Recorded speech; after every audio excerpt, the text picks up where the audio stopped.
দর্শক, আপনাদের শুভ সন্ধ্যা জানিয়ে শুরু করছি আমাদের সংবাদ প্রকাশের নিয়মিত আয়োজন আমার ভুবন। এবং আজকে আমরা যার ভুবন নিয়ে আলাপ করব তিনি স্বনাম খ্যাত এবং সবাই আসলে তার পরিচয় জানেন। এবং যারা বিশেষ করে চলচ্চিত্র প্রেমী এবং মার্ভেল প্রেমী, তারা আসলে মার্ভেল কমিক্সের যারা আসলে অনুসরণ করেন তারা তাকে সবাই চেনেন। তিনি আর কেউ নন, ওয়াহিদ ইবনে রেজা। আহ, আপনাকে স্বাগত জানাই এবং আসলে এই অনুষ্ঠানটা আম, দর্শকদের কাছ থেকে ক্ষমা চেয়ে নিয়ে বলতে চাই যে ওয়াহিদ ইবনে রেজা যেহেতু আমার বন্ধু এবং আমরা বন্ধু ছিলাম কলেজে। এবং একসাথে তো নটরডেম কলেজে আমরা একই সাথে হ্যাঁ, কালচারাল অনুষ্ঠান করে আসা দুই বন্ধু। আহ, সেহেতু এটা আপনি আপনি করলে বিষয়টা খুব হ্যাঁ, মেকি জিনিসটা এবং আসলে হয় না, জিনিসটা এটা হয় না, হয় না। হয় আমরা না। এজন্য সিদ্ধান্ত নিয়েছি দর্শক যে আমরা তুমি তুমি করে বলবো, এজন্য আপনারা মাফ হ্যাঁ, করে দিবেন। কিন্তু হ্যাঁ, যেই ক্ষমা যেই সুন্দর জায়গাটা দৃষ্টিতে আপনারা, দেখবেন। হ্যাঁ একদম, মানে যেই জায়গাটা আপনারা বের করে নেবেন সেটা হচ্ছে যে ওয়াহিদ ইবনে রেজার সাথে তার তার কৈশোর এবং বন্ধুত্বের আলাপ এবং সেই সময়কার কিছু ঘটনা আমরা এই গল্প স্বল্প করব, আপনাদের সাথে ভাগাভাগি করে নেব। এই হচ্ছে বিষয় আমাদের। তো Sure. আহ, বাপ্পি, হ্যাঁ, আহ, তোমাকে মানে প্রথমেই বলি যে সেটা হচ্ছে যে নটরডেম কলেজে আমরা যখন আসলে আম, মানে পড়াশোনার চাপে পিষ্ট এবং ক্লিষ্ট হয়ে যাচ্ছিলাম, সে সময় আমাদের হ্যাঁ, এক ধরনের কি বলে বাতাস, সুবাতাস এনে দিত, একটা ফুসফুসে একটা বাতাস এনে দিত সাংস্কৃতিক অনুষ্ঠান, ক্লাব হ্যাঁ, অ্যাক্টিভিটিস। এবং আমাদের একটা পত্রিকা ছিল, সাহিত্য পত্রিকা ঢাকঢোল। ঢাকঢোলের ঢাকঢোল। আমি ছিলাম সম্পাদক। হ্যাঁ, তুমি হ্যাঁ, সেখানে লেখা নিয়ে আসতে। হ্যাঁ, হ্যাঁ, আমি ঢাকঢোলে আমার ছাপতাম। প্রথম কবিতা ছাপা হয়। ও আমার প্রথম আচ্ছা। কবিতা ছাপা হয়। হ্যাঁ, এবং হ্যাঁ, তুমি কমেন্ট করছিলা, হ্যাঁ, হ্যাঁ তোমার লেখার মধ্যে হুমায়ুন আহমেদের ছাপ আছে। আমি একটা গল্প একদম ছাপা একদম হয়েছিল। ইউ একদম গেভ একদম। That note. হ্যাঁ, আমি কিন্তু ভুল বলি নাই, কারণ হচ্ছে যে না, না, তুমি না, কিন্তু পর না, না, না।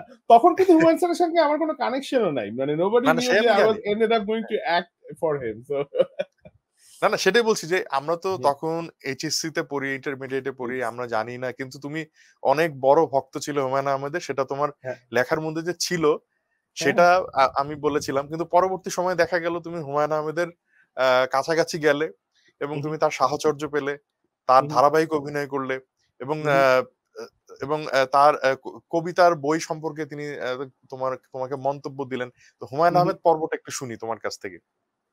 আসলে পুরো ব্যাপারটা হয়েছে খুব ফানি ভাবে। মানে আমাদের তুমি তো এই যে জানো যে আমি কতটা ফ্যান, মানে ওনার মানে ডাই হার্ড ফ্যান আরকি। তো এর মধ্যে আমাদের উন্মাদের এক ছোট ভাই মারুফ রেহমান, ও স্যারের একদিন ইন্টারভিউ নিতে গেছে। ইন্টারভিউ শেষে সেদিন স্যারের মুড খুব ভালো। তো স্যার বলছে যে মারুফ তুমি কি চাও আমার কাছে বলো, যা চাবা তাই দিব। তো মারুফ হচ্ছে তার জীবনে খুব শখ সে অভিনয় করবে, কিন্তু সে না নার্ভাস হয়ে বলতে পারে নাই। তো এখন এসে অফিসে এসে কান্নাকাটি করতেছে, বাপি ভাই আমি এটা কি করলাম, এত বড় একটা চান্স। তাই বললাম যে মারুফ শুনো, আমরা যখন ম্যাগাজিনটা বের হবে আমরা ম্যাগাজিনটা নিয়ে ওনাকে দিতে যাব এবং গিয়ে বলবো যে আমরা অভিনয় করতে চাই। এখন বোর্ডস থিং কি হইতে পারে যে ঘাট ধাক্কা দিয়ে বের করে দিবে, বাট সেটা তো একটা গল্প না যে আমরা হুমায়ুন আহমেদের বাসায় ঘাট ধাক্কা খাইছি, তাই না? এটা তো it's a very interesting story. তো চলো আমরা করি। আমার এখনো মনে আছে আমরা রাইফেল স্কোয়ারের নিচে পার্কিং লট থেকে আমি ফোন দিছি স্যারকে, স্যার আমি উন্মাদের অ্যাসোসিয়েট এডিটর ওয়াহিদ রেজা, আপনার বাসায় আসবো আপনার ইন্টারভিউর ম্যাগাজিনটা নিয়ে। তিনি বলেন এই ম্যাগাজিন দিয়ে আমি কি করবো? কারণ আমার তো টোটাল পরিকল্পনা হচ্ছে গিয়ে যে এটা নিয়ে যাওয়া। জল ঢেলে উনি বলে দিচ্ছে। এটা দিতে হবে না। না না প্লিজ আমি একটু আসি, আমার আপনার বাসার খুবই কাছে আছি আমরা। তারপর উনি খুব বিরক্ত বলেন আচ্ছা ঠিক আছে আসো। আচ্ছা গেলাম। তা আমি আমার আমার কবিতার বই নিয়ে গেছি। আমার তখন ২ টা কবিতার বই বেরিয়েছে, দেবী আর কাব্য খাতা। তো নিয়ে গেছি, তো স্যার আমার বলল আমি তো তোমাকে চিনলাম না। কারণ আমি উন্মাদের অ্যাসোসিয়েট এডিটর স্যার, আমি একজন কবিও। আমি আপনার বই আমার বই নিয়ে আসি আপনাকে দেওয়ার জন্য।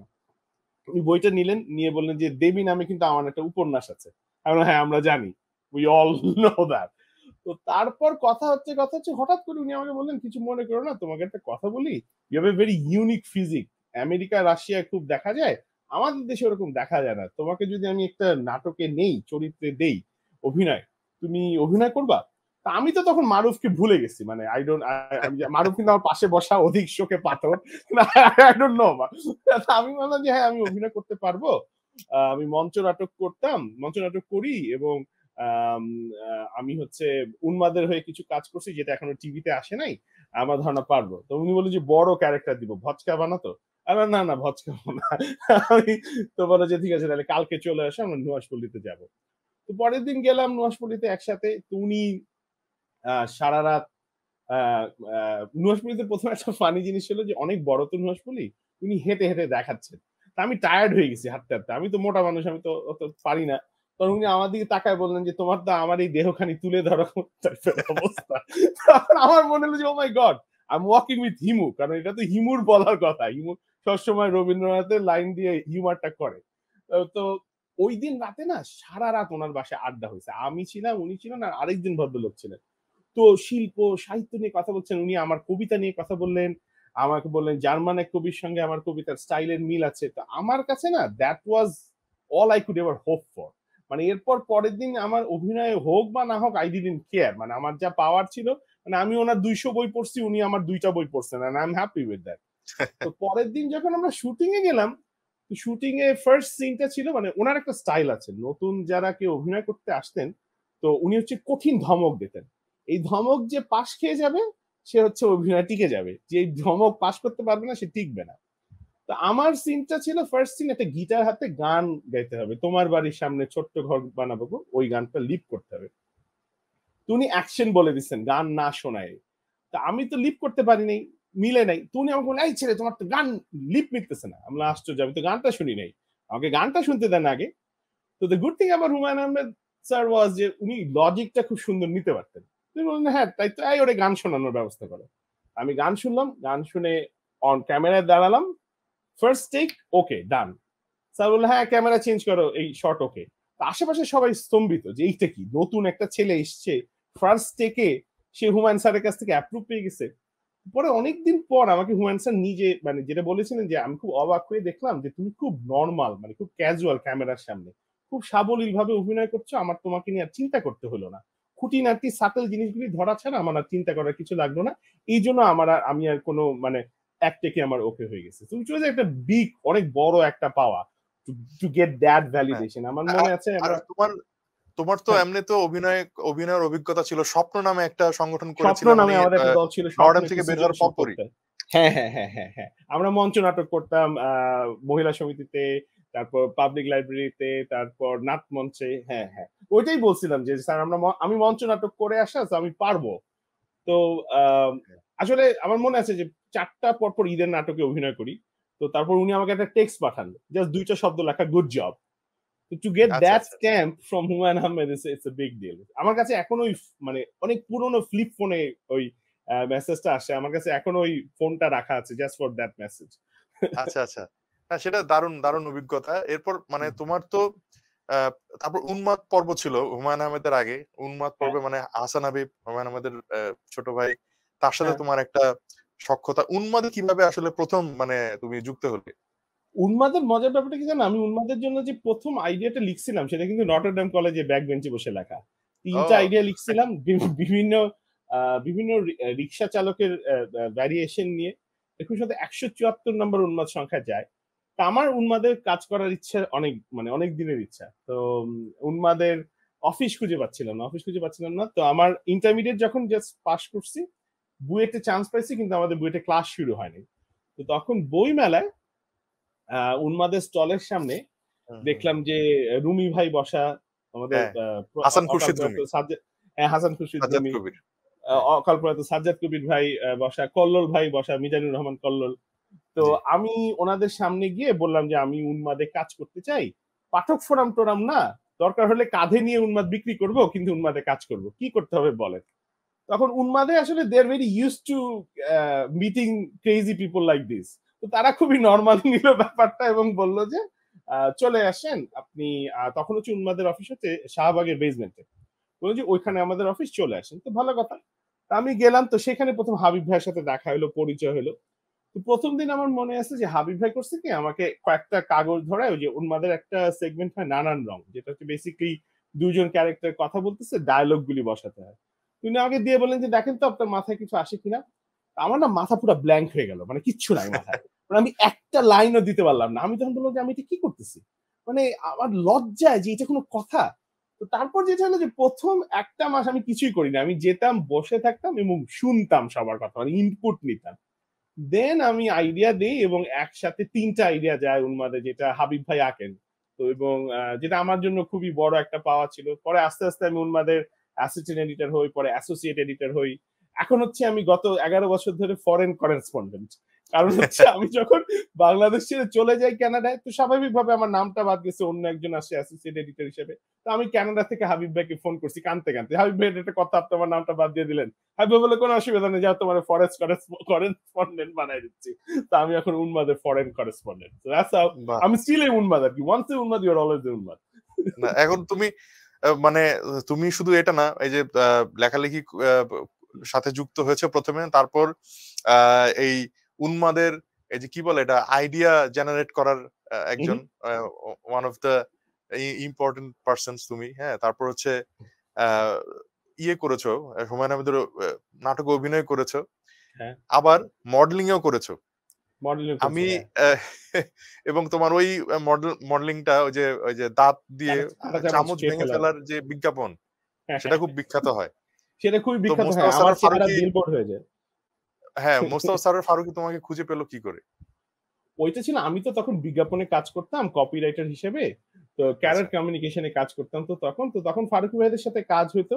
তো তখন ওনারা এসে ওনাদের এরকম একজন ক্যারেক্টার দরকার, তো ওনারা বললেন। তো ওই সময় আমি আবার তখন চন্দ্র কারিগর নাটকটা করি চ্যানেল আই।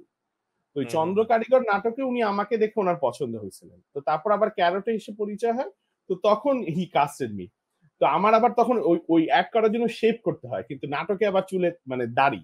তো পরে আমি স্যারকে বললাম, তো Humayun sir he was kind enough, উনি লিখে দিলেন আমি শেভ করছি গল্পের মধ্যে। তো পরে শেভ টেপ করে আমরা ওই ওই বিজ্ঞাপনটা আমরা না খুব দ্রুত বানাই।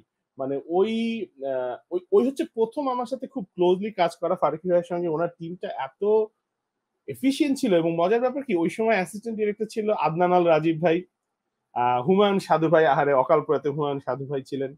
তারপর মোস্তফা কামাল রাজ ভাই ছিলেন, যারা এখন সবাই ডিরেক্টর এবং they are all doing so well. Ashfaq Ripun ভাই ছিলেন।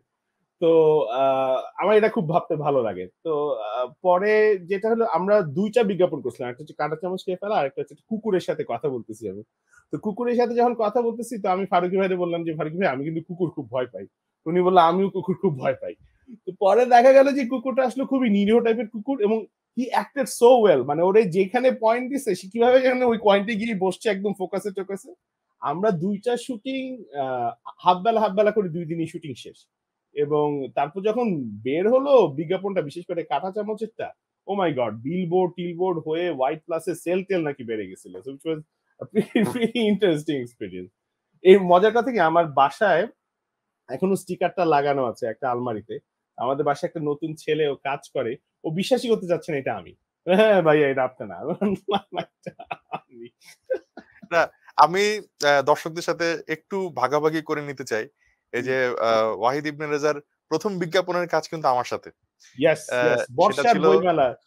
বর্ষার বইমেলা, এবং হুম। এটা ওয়াজ মানে খুব দারুণ একটা অভিজ্ঞতা। এবং সেই বর্ষার বইমেলার শেষের টুক যে একটা টুইস্ট ছিল, যে অনেক বই নিয়ে খাবার নিয়ে নেমে আসছে, কিন্তু মানে একটা কি বলে অসহায় অবস্থা, সেটা কিন্তু আহসান হাবীব ভাইয়ের দেয়া আইডিয়াটা ছিল।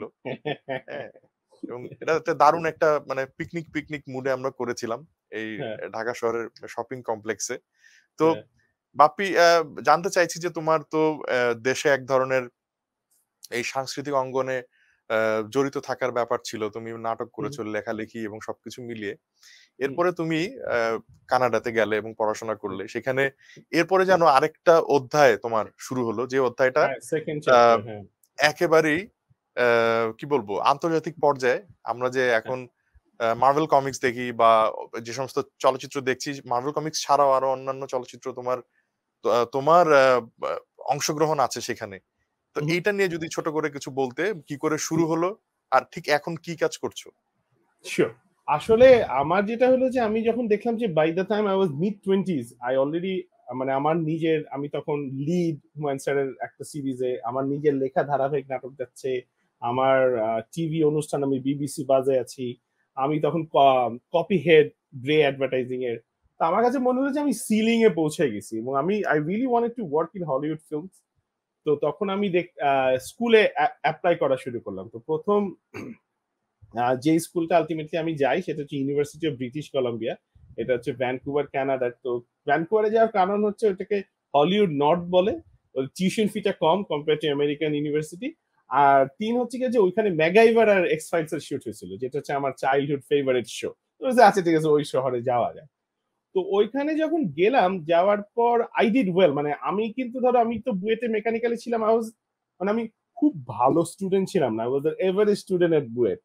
কারণ হচ্ছে কি আমার কাছে মানে maybe I was studying that, মানে যেটা আসলে আমার মানে ওই সোসাইটাল প্রেশারের কারণে ওটা পড়তে হয়েছে, আসলে হয়তো ওইটা আমি পড়তাম না। তো প্রথমবার যখন আমি গেলাম, মানে আমার সেকেন্ড আন্ডারগ্রেড করতে করতে যাই আমি ইউবিসি তে, কারণ হচ্ছে গিয়ে যে ওরা যেহেতু আমার ডিসিপ্লিন ছিল সায়েন্সের, ওরা আমাকে মাস্টার্সে দিচ্ছিল না কানাডা ইউনিভার্সিটি গুলি। তো ওরা বললো যে তুমি ব্যাচেলার করতে আসো, but will wave your 50% credit, শুধু তুমি ফিল্মের কোর্সগুলি করবা। তো আমি বললাম ইটস পারফেক্ট। তো ওইভাবে আমি গেলাম। তো ওইখানে গিয়ে যেটা দেখা গেল যে আমি আসলে ভালো করলাম, মানে আমি ডিনস লিস্টে আমার নাম আসলো, আমার ফিল্মগুলি ফেস্টিভ্যালে গেল যে ফিল্মে আমি কাজ করছি। তারপর আমি সারা কানাডার মধ্যে থেকে ওরা 6 জন সিলেক্ট করছিল একটা বছরে এনবিসি ইউনিভার্সালের একটা ইন্টার্নশিপের জন্য। তো সেখানে আমি 6 মাস ইন্টার্নশিপের, I was one of the 6 they pick that year. এবং আমি কাজ করি হচ্ছে সুটস নামে একটা সিরিজ আছে, যেখানে যে মেগান মার্কেল ডাচেস যে এখন, উনি অভিনয় করতেন। তো সেখানে আমি 6 মাস কাজ করি। তো I had a very good rather strong portfolio from that school. তারপর যেটা হলো অদ্ভুত ব্যাপার, সেটা হচ্ছে কিন্তু জব পাচ্ছিলাম না। ধরো গ্রাজুয়েট করার পর অ্যাপ্লাই করতেছি, কিন্তু চাকরি কেউ ইন্টারভিউর জন্য ডাকে না। মানে 84টা অ্যাপ্লিকেশন আমার কাছে এখন ওই ফোল্ডারটা আছে, আমি 84 জায়গায় অ্যাপ্লাই করছি, কেউ আমাকে ইন্টারভিউর জন্য ডাকে নাই। পরে আমি জানতে পারলাম যে আমার এক ইন্টারন্যাশনাল বন্ধুর কাছ থেকে, যে আমি যেহেতু বাংলাদেশের এক্সপিরিয়েন্সটা দেখাচ্ছিলাম, তো ওরা মনে করতেছে যে আমাকে স্পন্সর করতে হবে ওয়ার্ক ভিসা। আমার যে ওপেন ওয়ার্ক ভিসা আছে এটা আসলে ওরা বুঝতেছে না। আমি তখন একদম ফ্রেশ গ্র্যাজুয়েট দিয়ে একটা রেজুমে রেডি করলাম। আর আমার আরেকটা ফ্রেন্ড বললো যে তুমি ভিজুয়াল এফেক্টস অ্যানিমেশন স্টুডিওতে যাও, দে হায়ার ইন্টারন্যাশনাল স্টুডেন্টস। ও নিজেও সাউথ কোরিয়ার একটা ইন্টারন্যাশনাল স্টুডেন্ট, তো শি গাইডেড মি। তো আমার কাছে মনে হচ্ছে ওকে ঠিক আছে। তো আমি প্রথম যে স্টুডিওতে অ্যাপ্লাই করলাম সেটা হচ্ছে গিয়ে বার্ডেল। ওরা হচ্ছে প্রিন্স অফ ইজিপ্ট, সিন্দাবাদ, এই ক্লাসিক 2D কার্টুনগুলির পিছনে স্টুডিও। তারপর ওরা নিনজা টার্টলস করে, টিন টাইটেন্স গো করে। তো সেখানে গেলাম আনপেইড ইন্টার্নশিপের জন্য। আচ্ছা ঠিক আছে, আমার কথা হচ্ছে যে আমি ঢুকি আগে। আর আমি তখন পার্ট টাইম জব করি ব্রাউন, মানে পার্ট টাইম জব করি হচ্ছে একটা কল সেন্টারে ইউবিসি তে। আর যেহেতু আমি brown, I was ডেস্টিন to do well in call centre. তো ওইটা দিয়ে আমার লিভিং কস্ট চলে যাচ্ছিল। তো পরে ওই ইন্টারভিউতে গেলাম, ইন্টারভিউতে যাওয়ার পর আমাকে বললো যে আহ, আমার ব্যাকগ্রাউন্ড শুনে বললো, তোমার ইঞ্জিনিয়ারিং ডিগ্রি আছে, তুমি এত কিছু করছো, এটা বলো নাই কেন? বললে তো তোমরা ইন্টারভিউর জন্য ডাকতা না।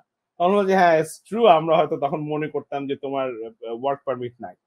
তো দেখে আস্কিং মি যে তুমি কি ট্যাক্স দাও কিনা। আমি বললাম হ্যাঁ ট্যাক্স তো দিই। আমি মনে মনে বলতেছি যে আনপেইড ইন্টার্নশিপের জন্য তুমি ট্যাক্সের কথা জিজ্ঞেস করতেছো কেন?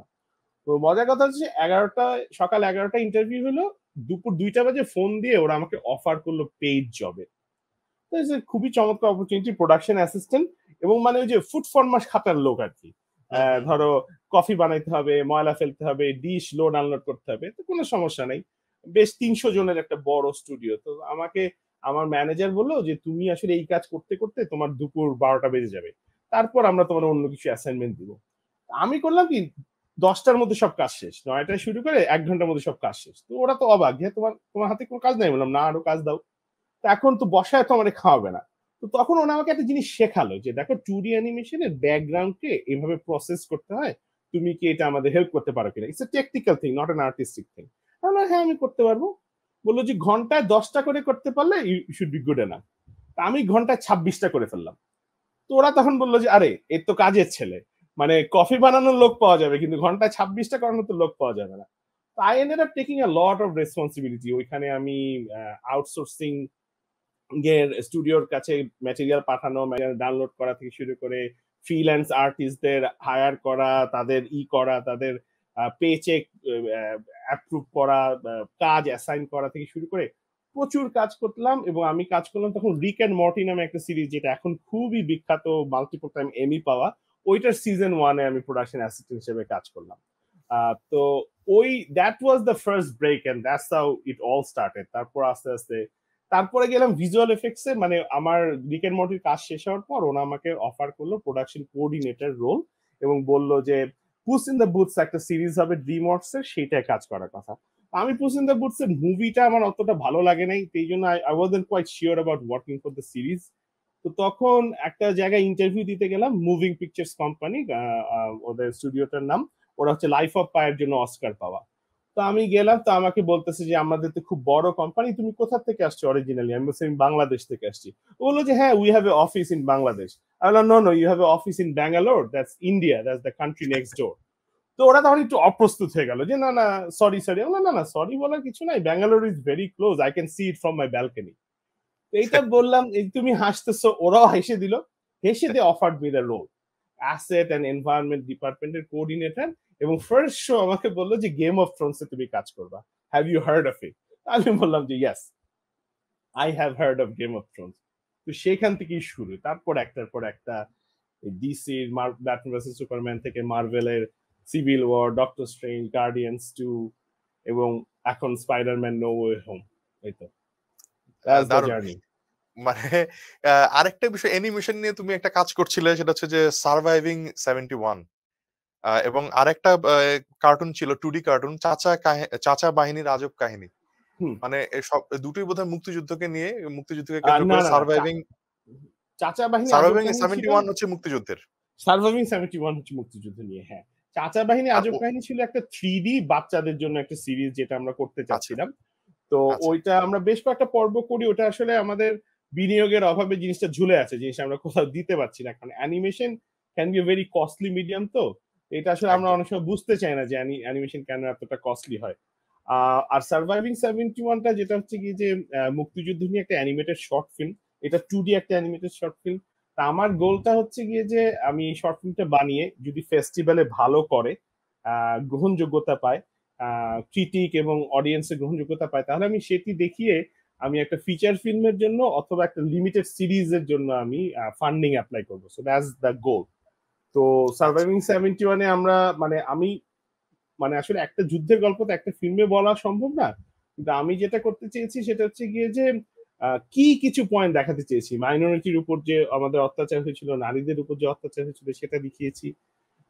আমি দেখাচ্ছি হচ্ছে গিয়ে যে আমাদের রাজাকারদের ভূমিকাটা দেখিয়েছি, এবং আমি দেখাবো হচ্ছে আমাদের সাধারণ মানুষের রেজিলিয়েন্সিটা। মানে আমার কাছে সবসময় মনে হয়েছে যে আসলে 9 মাসে যে আমরা যুদ্ধটা আমরা শেষ করতে পারি, এটার full credit goes to the common people.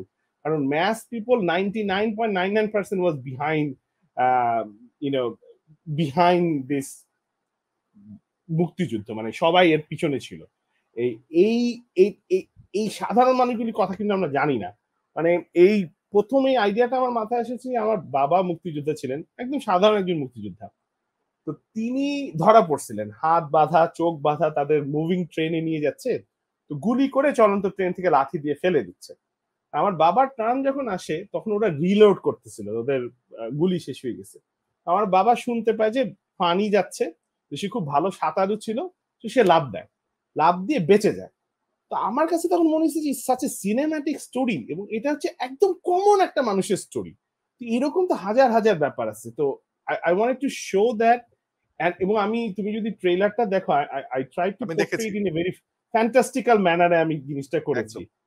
এবং এটার কারণটা ছিল আমি চাচ্ছি যে এটার যেন রিচটা হয় ইয়াঙ্গার জেনারেশন, এবং younger generation across the globe. মানে যে আমাদের যুদ্ধ সম্পর্কে কিছু জানে না, সেও যেন এটা দেখতে আগ্রহী হয়, পরে এটা দেখে যেন তার ভিতরে একটা আগ্রহ জাগে যে এটা কি হলো ব্যাপারটা, আমি একটু গুগল করে দেখি তো এই যুদ্ধটা সম্পর্কে জানি। দ্যাট ইজ মাই গোল। মানে ওইটা যদি আমি অ্যাচিভ করতে পারি, দ্যাটস ইট।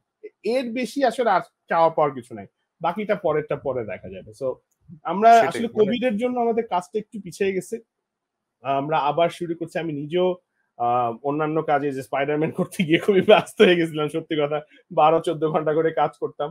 তো নতুন বছরে আমি একটা নতুন জব শুরু করছি, রিলেটিভলি কম স্ট্রেসে কাজ কাজ হওয়ার কথা। তো এবং কোভিড থেকে যেহেতু এখন একটু বেটার হচ্ছে সারা পৃথিবী পরিস্থিতি, আশা করছি আমরা সার্ভাইভিং 71টা আবার পুরো দমে শুরু করতে পারবো। একদম, একদম। বাপি, আমরা আ শেষের দিকে হ্যাঁ। শেষের দিকে আমরা তোমার কাছে জানতে চাইবো যে এখনকার সময়ে তো যে বাংলাদেশে এক ধরনের স্বাধীন চলচ্চিত্র নির্মাতারা চলচ্চিত্র বানাচ্ছেন, এবং অনেক তরুণ যারা রয়েছেন তারা ছোট, ছোট স্বল্প দৈর্ঘ্যের ছবি বানাচ্ছেন এবং অনেকগুলো ইনস্টিটিউট হয়েছে। আমরা যখন আসলে ফিল্ম নিয়ে আমি ব্যক্তিগতভাবে যখন লেখালেখি শুরু করি বা আসলে তোমরা যখন ভাবছিলে, আমরা যখন ভাবছিলাম সবাই যে মানে ফিল্ম কেন হয় না ভালো বাংলাদেশে? ওইরকম একটা সময়ে কিন্তু ইনস্টিটিউশন সেরকম ছিল না এবং একদমই আমরা ছিল একটা না, একদমই ছিল না। ভ্যাকুয়াম এর মতো ছিল। কিন্তু এখন কিন্তু একটা জোয়ারের মতো এসছে। সবাই ছবি নিয়ে ভাবছে, লিখছে, বানাচ্ছে, দেখছে। তো তুমি এটা নিয়ে আসলে তোমার মন্তব্য কি বা তুমি আসলে এটা কিভাবে ব্যাখ্যা করো? আমার আমার মনে হয় কি জানো, আমরা যখন এই ধরনের চিন্তাটা করছিলাম তখন কিন্তু আমাদের ইন্টারনেট অ্যাক্সেসটা ওরকম ছিল না। দ্য মোমেন্ট ইন্টারনেট চলে আসলো পৃথিবীটা খোলা হয়ে গেল। আমি রিসোর্সেস পাওয়া শুরু করলাম। আমি চাইলেই গুগল করে জানতে পারছি এটা এখন একটা ক্যামেরার শটের কম্পোজিশন হোক, একটা স্ক্রিন রাইটিং এর টেকনিক হোক, একটা অ্যাক্টিং এর টেকনিক হোক। জাস্ট একটা you are one search away from learning this thing. তো এই জন্য এখন এরকম ইনস্টিটিউশন দাঁড়াচ্ছে, আমরা জানতে পারছি। ইজিলি এখন আমি একটা বই পড়তে পারছি। আগে কিন্তু আমাদের বই, একটা ফিল্ম মেকিং এর উপর একটা বই তুমি পাবা না, তো তোমাকে খুঁজে একদম, গিয়ে একদম। হয় ইন্ডিয়া থেকে আনতে হবে বা ইংল্যান্ড থেকে আনতে হবে। এখন হচ্ছে তুমি ইজিলি অর্ডার করে অনলাইনে পাচ্ছ। তো that's the power of internet. I think that has change significantly. Second যে জিনিসটা হচ্ছে সেটা হচ্ছে এখন আমাদের মোবাইল ফোন দিয়ে আমরা একটা সিনেমা বানাতে ফেলতে পারি। ক্যামেরা এত ভালো হয়ে গেছে। এই সহজলভ্যতা, ডিজিটাল ক্যামেরার যে টেকনোলজি রেভলিউশনটা, এটা আমাদের খুব হেল্প করছে। তো এই জন্য এখন আমরা প্রচুর মেকিং দেখছি এবং আমাদের একটা ভালো ধারণা হয়েছে কালার সম্পর্কে, কম্পোজিশন সম্পর্কে। লাস্ট যেটা সেটা হচ্ছে যেখানে আমরা এখনো স্ট্রাগল করছি সেটা হচ্ছে স্টোরিটা। মানে আমাদের অ্যাজ এন অডিয়েন্স আমরা এখনো জনরা ড্রিভেন মুভি নিতে পারি না। মানে আমরা সবকিছুই চাই, একটু অ্যাকশন চাই, একটু রোম্যান্স চাই, এক চিমটে হিউমার চাই। এটা তো আসলে হয় না, তাই না? মানে জন উইক সিনেমায় যে অ্যাকশন আছে ওইখানে তো ওরকম অন্য কিছু নাই, and that's it's an action movie. তো আমরা, আমার ধারণা অ্যাজ এন অডিয়েন্স এবং আমরা যখন জনরা ড্রিভেন মুভিটা একসেপ্ট করা শুরু করব, বাংলাদেশে আরো নতুন নতুন কাজ হবে, আরো ভালো ভালো কাজ হবে। বিশেষ করে এখন যেহেতু ওটিটি প্ল্যাটফর্ম গুলি অনেক পুশ করছে, একটু বাজেট দিচ্ছে, নির্মাতাদের স্বাধীনতা দিচ্ছে, তো অনেকে অনেক জিনিস এক্সপেরিমেন্ট করতে পারছি যেটা হয়তো নর্মালি টিভিতে করতে পারতো না। যেটা আমাদের ফোকাস দেওয়া উচিত, আমি মনে করি আমাদের ডিস্ট্রিবিউশন সিস্টেমটা এখনো খুবই বাজে, একদম মান্ধাতা আমলের ডিস্ট্রিবিউশন সিস্টেম। অধিকাংশ ক্ষেত্রে দেখা যায় যে ডিস্ট্রিবিউশনের কারণে চলচ্চিত্র নির্মাতারা বিনিয়োগটা উঠায় আনতে পারে না। ওইটার দিকে আমার মনে হয় একদম কাঠামোগত দিক থেকে মনোযোগ দিয়ে এটাকে ঠিক করা উচিত, যাতে বিনিয়োগকারীরা আসেন এবং একটা বড় ইনভেস্ট হয়। কারণ চলচ্চিত্র at the end of the day এটা একটা ইন্ডাস্ট্রি। এটা যদি আমি ইন্ডাস্ট্রি হিসেবে না দেখি তাহলে না আসলে সাস্টেইন করবে না। মানে ফর এন এক্সাম্পল, আমি এবার এসে আমি খুব অল্প সময়ের জন্য আসছি, আমার আব্বার শরীরটা ভালো না, তাকে দেখতে আসা। তারপর আমি চেষ্টা করছি, যেহেতু হলে বেশ কয়েকটা ভালো ভালো সিনেমা চলছে বাংলাদেশে দেখার, আমি নোনা জলের কাব্যটা দেখার সৌভাগ্য হয়েছে। রেহানা মারিয়ম নূর আর লাল মনোগের ঝুঁটি, এই দুইটা দেখবো। কিন্তু মানে কম্পেয়ার টু ওয়েস্টার্ন ফিল্ম, ওই ফিল্মগুলি দর্শক কিন্তু কম, মানুষ কিন্তু ওরকম বেশি যাচ্ছে না। তো এইটা কেন যাচ্ছে না, এটা আসলে আহ অনেক রকমের সাপোর্টের ব্যাপার আছে। মানে একটা হচ্ছে গিয়ে যে মিডিয়ার সাপোর্ট একটা দরকার আছে, দুই হচ্ছে গিয়ে যে হলেরও একটা সাপোর্টের দরকার আছে। এখন যদি ব্যাপারটা বলি যে যদি গভর্নমেন্টের একটা সাবসিডি থাকে, যে লোকাল ফিল্ম যদি আপনি দেখান আপনার একটা ট্যাক্স রিবেট পাবেন বা আপনি কিছু ছাড় পাবেন হলের মালিক, তখন হলের মালিক কিন্তু সিনেপ্লেক্স একটা হল দিয়ে রাখবে লোকাল সিনেমার জন্য। তখন কিন্তু তার ওইটা ওয়ারিড হতে হবে না যে না আমি তো স্পাইডারম্যান না চালালে পয়সা বানাতে পারবো না। So you have to treat it as a business to make money, and that's the only way to make it sustainable. না হলে যেটা হবে যে হঠাৎ করে একটা মুভি হবে রেহানা মারিয়ম নূর, যেটা কানজে যাবে, তারপর নেক্সট সিনেমাটা হয়তো 2 বছর 3 বছর পর হবে, কিন্তু সেটা তো আসলে মানে ভায়াবল ইন্ডাস্ট্রি না, ব্যাপার না, সেটাই। এটা হ্যাঁ। ইন্ডাস্ট্রি না। তো আমার ধারণা ইটস অ্যাবাউট টাইম। এখন আমাদের এনাফ ইয়াং ট্যালেন্ট আছে, এনাফ কারিগরি সাপোর্ট আছে। এখন it's about time to get the support from the government to make it an industry and really make an impact. So না it's সেটাই। মানে about time. একদম, একদম। মানে এটা আসলে সরকারিভাবে এটা এত বড় একটা ইন্ডাস্ট্রি এবং এটা এত খরুচে কারখানা যে এই হ্যাঁ, হ্যাঁ। খরচটা আসলে একার পক্ষে তো সম্ভবই নয়। এমনকি আসলে একটা গোষ্ঠীর ছোট গোষ্ঠীর পক্ষেও সম্ভব নয়। সেই কারণে আসলে সরকারিভাবে যদি এগিয়ে আসা হয় এবং নানা ধরনের কর মওকুফ এগুলো বিষয়গুলো নিয়ে যদি সাহায্য করা হয় তাহলে সম্ভব। তবে যে কথাটা তুমি মাঝখানে বললে সেটা খুব ইম্পোর্টেন্ট খুবই গুরুত্বপূর্ণ কথা, সেটা হচ্ছে গল্প। আমরা হ্যাঁ, গল্পের ব্যাপারে গল্প। খুবই উদাসীন এবং হ্যাঁ, হ্যাঁ। একটা গল্পকে ঘষে মেজে সেটাকে চিত্রনাট্যে রূপান্তর করা এবং সেটাকে চলচ্চিত্র উপযোগী করে তোলা। হু, হু। অ্যা সেটা যে অনেকগুলো স্তর পেরিয়ে গিয়ে একটা চিত্রনাট্য করতে হয়, হ্যাঁ, সেইগুলোর জায়গায় আমার মনে হয় খুব হুড়োহুড়ি হয়, তাড়াহুড়ো হ্যাঁ। করে করা হয়, যে কারণে খুব আসলে অনেক তাড়াহুড়ো ধরনের করা হয়। হ্যাঁ। হ্যাঁ, ফাঁক-ফোকর রয়ে যায়। এগুলো আছে। তো ওয়াহিদ ইবনে আমি তোমাকে রেজা। একটা ছোট্ট উদাহরণ দিতে পারি। সিউর, এই বলো। স্ক্রিপ্টিং এ। এটা দিয়ে শেষ করে হ্যাঁ, দেই। মানে হ্যাঁ, আমি সিউর।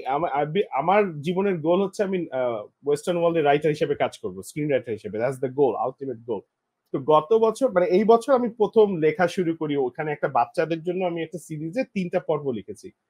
সিরিজটার নাম হচ্ছে মমলু অ্যান্ড ফ্রেন্ডস। তো এটা ৪ টা দেশ মিলে প্রোডাকশনটা করছে। Finland, Belgium, UK and Canada. তো আমাদের এটার এইম হচ্ছে ২ থেকে ৪ বছরের বাচ্চাদের।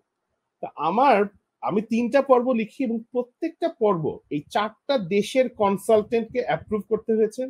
এক্সিকিউটিভ প্রোডিউসার, ডিরেক্টরকে অ্যাপ্রুভ করতে হয়েছে। তারপর তারা যেটা করেছে কি, একজন আর্লি চাইল্ডহুড এডুকেশন এর উপর একজন professor, specialist. UFT, university of hmm, টরন্টোর প্রফেসরকে নিয়ে আসছে হচ্ছে গিয়ে শুধুমাত্র কনসালটেন্ট হিসেবে for this script. And they gave active note, যে নোটসের উপর বেস করে আমরা হয়তো second draft, third draft, fourth draft, fifth draft পর্যন্ত যেতে হয়েছে। একদম, তো এইটা একদম। হচ্ছে একদম ছোট ছোট ৭ মিনিটের কন্টেন্ট। তুমি যদি চিন্তা করে দেখো তাহলে একটা ফিচার ফিল্মের জন্য কি পরিমাণ এফোর্টটা দেওয়া উচিত। আমরা হ্যাঁ, হয়তো সেটা 10% করি আর কি। সেটাই। আমি আমি সেটাই বলছি যে আপ আ চলচ্চিত্রের মূল কাজটা কিন্তু প্রি-প্রোডাকশন এবং যেই স্ক্রিপ্টিং এবং সেই যে ঘষা মাজা, সেই প্রি-প্রোডাকশন এ যদি ঠিকঠাকভাবে করা যায়, সেটার মানে 100% উঠিয়ে আনা যায় আমাদের প্রোডাকশন এবং পোস্ট প্রোডাকশন, ফাইনাল প্রোডাকশন এ আমরা সেটার একটা প্রতিচ্ছায়া দেখতে পাই। যে কারণে সেটা অনেক বেশি আ গোছানো, পরিচ্ছন্ন মনে হয়। তো সেটা তো আসলে আমরা করি না। আমরা এটা তাড়াহুড়ো করে কাজে নেমে পড়ি। তারপরে সেটা নিয়ে এখন জোড়া তালি দিয়ে কোনরকম কাজটা করে মুক্তি দিয়ে দিই। তো ওয়াহিদ ইবনে রেজা, তোমাকে অনেক ধন্যবাদ। আ আমাদের সময় দিয়েছো। থ্যাংক এবং you for having me. Thank you for having me Bidhan. খুব ভালো লাগলো। আ অনেকদিন পর আমরা একসঙ্গে অনেকক্ষণ কথা বললাম। ইটস আড্ডা বিন এ দিলাম, হোয়াইল। তাও ক্যামেরায় নিশ্চয়ই আমরা তুমি বাংলাদেশ ছাড়ার আগে নিশ্চয়ই আমাদের মধ্যে আবার দেখা হবে আবার দেখা কোথাও হবে বাইরে ইনশাআল্লাহ। স্টুডিওতে। তো অনেক ধন্যবাদ এবং দর্শক যারা আপনারা এতক্ষণ আমাদের এই আলাপচারিতা দেখলেন, তাদেরকে ধন্যবাদ জানাই এবং নিশ্চয়ই ওয়াহিদ ইবনে রেজাকে আপনারা চেনেন। কিন্তু এটা অনেকটা হয়ে গেল ২ বন্ধুর গল্প করার মতো, কিন্তু এর মধ্য দিয়ে আসলে আমরা বাপ্পির কাজের যে ভুবন, সেটি আমরা জেনে নেওয়ার চেষ্টা করলাম। তো আপনাদের সকলকে ধন্যবাদ জানিয়ে এবং শুভরাত্রি জানিয়ে শেষ করছি। সকলেই ভালো থাকুন।